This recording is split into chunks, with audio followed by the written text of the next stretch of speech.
Enggak, Betul, iya Pak. Pak. Oh, Namanya bingung itu dia. culture.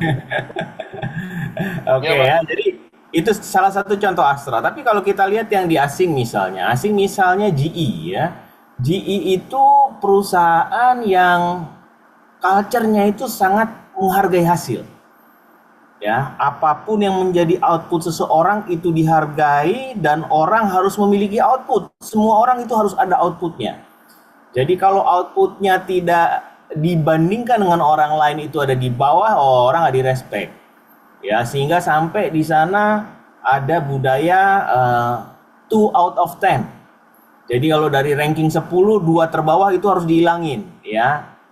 Karena apa? Karena ternyata tempatnya bukan di perusahaan kita, nggak cocok di perusahaan kita. 2 terbawah di out. Ya, jadi tiap tahun dilakukan itu sehingga yang tersisa di sana adalah orang-orang yang memang sangat aware, sangat apa ya, tergila-gila dengan kinerja.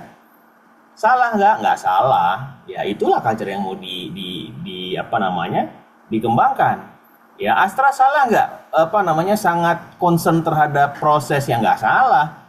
Itulah cara mereka bertahan. Ya. Kemudian kalau kita lihat yang lain, misalnya Nike. Ya Nike itu culture-nya sangat concern dengan yang namanya inovasi. Ya Nike itu antik apa dibikin kreatif sama dia, ya selalu berinovasi, bikin sepatu yang ada pompanya, jadi kalau mau keras tinggal pompanya dikencengin, kalau dia mau lembek ada putranya sehingga anginnya keluar, sepatunya jadi lebih lembek gitu ya. Yang lain mana kepikir begitu ya, tapi itulah yang namanya culture ya. Di sana dicari, dibina perilaku-perilaku yang diharapkan muncul dan itu yang diyakini membuat perusahaannya menjadi besar dari waktu ke waktu ya. Ya itu ya corporate culture ya. Jadi di dalam dunia bisnis, kalau kita bekerja di satu perusahaan, kita memimpin satu perusahaan, kita harus jelas nih, kita mau bikin apa nih. Kita mau bikin peternakan kuda apa peternakan kambing, atau kita mau bikin peternakan harimau atau peternakan kuda gitu. Supaya apa? Kalau kita mau bikin peternakan kuda yang masuk kuda semua nih. Ya, jangan kita bikin peternakan kuda masuk singa. Apa yang terjadi? Ya, kita bikin peternakan kuda ada singa masuk, apa yang terjadi? Coba. Kudanya mati, Pak. Dimakan, Kudanya Pak. mati. Makanlah mati Kudanya gitu kan Dimakan ya. Pak. Tapi kalau kita bikin peternakan kuda kan kita artinya pengen bikin kawanan yang larinya cepat, kuat, ya sigap gitu kan. Ya, tapi dimasukin singa di situ yang mati juga gitu ya. Jadi culture itu ibaratnya kita mau bikin peternakan apa tuh di situ. Ini yang menentukan kita mau bentuknya kayak gimana. Dan itu tugasnya seorang leader. Kalau Anda si level, Anda pimpin perusahaan jadi orang nomor satu di sana, then you have to be sure what kind of culture that you need to develop in your organization to support what? To support your goals. Nah, jadi culture itu bukan main-mainan. Ya, itu sesuatu yang serius. Dan tugas seorang leader adalah ngembangin itu. Dan kalau kita baca textbook, Anda baca jurnal, any jurnal, ya yang ngomong tentang culture, pasti ujung-ujungnya bercerita bagaimana culture membuat company itu jadi besar. Mostly dari 10 culture, 10 jurnal tentang culture, 9 pasti ngomong begitu. Ya. Nah, tapi sekarang kita coba lihat dulu, ya kenapa kok ini kita bahas. Dan kalau kita ngomong OD, kenapa kok ini nggak bisa dipisah? Kalau kita ngomong organizational development, ya culture is part of the organization, then we need to discuss about it. You need to know about it if you wanna be a leader in that organization or in one organization. Ya, kita lanjut coba. Ya, jadi malam ini kita belajar 3 hal, slide-nya sedikit. Saya expect ada diskusi yang dalam nanti ketika terkait culture dan membahas kasus, kita akan lebih banyak belajar di sana. Tapi first one kita akan lihat bagaimana pentingnya culture ya. Kemudian nomor 2 kita lihat nih faktor-faktor yang membentuk culture di dalam perusahaan dan kita akan lihat apa kaitannya dengan efektivitas organization. Efektivitas dari satu organisasi kaitannya dengan culture. Ya, jadi ini objektif kita. Nah, jadi kalau kita lihat nih, ya, Anda lihat kursor saya. Jadi culture itu sebenarnya suatu sistem. Suatu sistem yang terdiri dari apa? Tiga hal sebenarnya yang berpengaruh di dalamnya. Ada yang namanya values, nilai-nilai, hal-hal yang dipercaya belief ya. Nilai-nilai yang dipercaya belief yang nanti munculnya jadi perilaku. Kalau Astra menganggap nilai proses is one of the most important thing yang ada ya, ada value yang namanya proses di sana, kemudian itu jadi belief, menjadi sesuatu yang dipercaya harus dimiliki, maka ke dalam perilaku orang-orang Astra itu akan muncul. Kalau kinerja atau output ya sebagai value itu dipercaya oleh orang-orang GE ya sebagai sesuatu yang penting dan membuat perusahaan menjadi besar, dan ini harus muncul di dalam perilaku-perilaku dan menjadi norma. Kalau menjadi norma itu apa? Artinya akan menentukan apa yang benar dan salah di dalam organisasi. Ya, makanya kalau kita ngomong kinerja is one of the most important thing di dalam perusahaan kita, value output itu penting dan kita believe itu penting, harus keluar menjadi suatu perilaku yang kelihatan dan bentuknya norma. Berarti ada sesuatu untuk orang yang perform dan ada sesuatu buat yang tidak perform ya. Jadi kalau kita lihat di sampingnya, ini menghalangi ya, dia harus muncul menjadi perilaku yang terlihat ya, dan dipercaya oleh sebagian besar di sana ya, dan ini nanti akan diturunkan dari generasi ke generasi ya. Nanti di dalam kasus kita akan lihat ini dengan lebih dalam ya.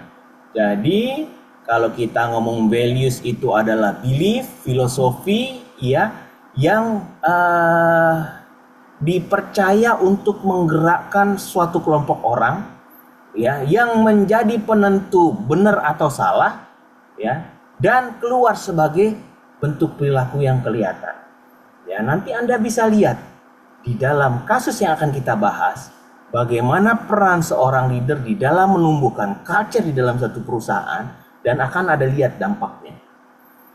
Dan nanti kalau Anda jadi C-level, ketika Anda nggak bisa atur orang-orang Anda, ketika orang-orang Anda ternyata perilaku atau performance-nya tidak sesuai dengan yang kita harapkan, jangan salahin mereka. Nanti kita akan lihat, jangan-jangan kita sendiri yang put sesuatu di situ sehingga mereka jadi begitu. Ya, so pay attention. Nanti kita akan masuk ke dalam kasus yang buat saya ini one of the best example ya, according to culture ya. Nanti kita akan lihat apa yang terjadi. Nah, jadi kelihatannya di mana ya, macam-macam lah ya. Dari cara berbicara, value system ya, apa yang menjadi dipercaya, bagaimana mereka merasakan sesuatu, cara pandang ya. Dan nanti kita akan lihat ya bahwa peran leader di dalam menentukan culture betapa pentingnya. Dan ini akan pengaruh, akan hit dengan yang namanya organizational development ya. Nah, apakah semuanya sudah pegang kasus trilogi? Sudah download di dalam Big? Sudah, Pak. Sudah, Pak. Nah, ya, jangan males download aja, males minta nilai bagus ya, jangan gitulah ya. Jadi tolong download kasusnya sebelum kuliah, sebelum perkuliahan. Nah, saya nyiapin itu juga nggak gampang ya, jadi tolong dilihatlah gitu. Nah, sekarang coba kita lihat kasusnya ya, kita akan coba bahas. Manakah gerangan? Nah, ini dia. Kelihatan? Belum, Pak. Nah, ya, Pak. Ya. Udah. Nah, ya. Nah, ini jadi kasus ini cukup menarik nih. Ini kasusnya masih agak baru lah ya. Ini ala-ala zaman-zaman ketika yang namanya startup lagi mulai merebak lah di Amerika. Entah kenapa yang namanya startup itu selalu pendirinya orang mahasiswa-mahasiswa yang pinter-pinter lah. Ya, kalau di Amerika itu biasanya orang pinter datang dari universitas yang mahal. Kalau mahal pasti orang tuanya kan punya duit juga ya. Nah, kemudian networknya kan bagus juga kan. Sehingga kalau punya ide, ada support system, Dia punya duit, jalanlah ya. Jadi orang ini namanya Daniel Rios. Ya masih muda, 28 tahun. Ya mungkin seumuran Pak Bambang lah. Ya, 28 tahun ya. Pak Bambang usia berapa, Pak? Makasih dok. Ya, mesti dok. Ya, ya tuh. Mesti Sekitar makanya itulah aku ya, ini 28 tahun ya. Nah, ya ini beda sedikit. ya, Dok. Lebih lebih banyak dia. lebih banyak ya.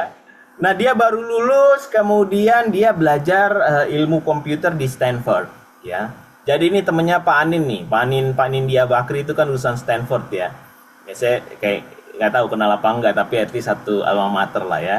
Dan dia belajar tentang IT, ya. Dan waktu itu yang lagi ngetop itu memang perusahaan yang ada konten IT-nya lah ya.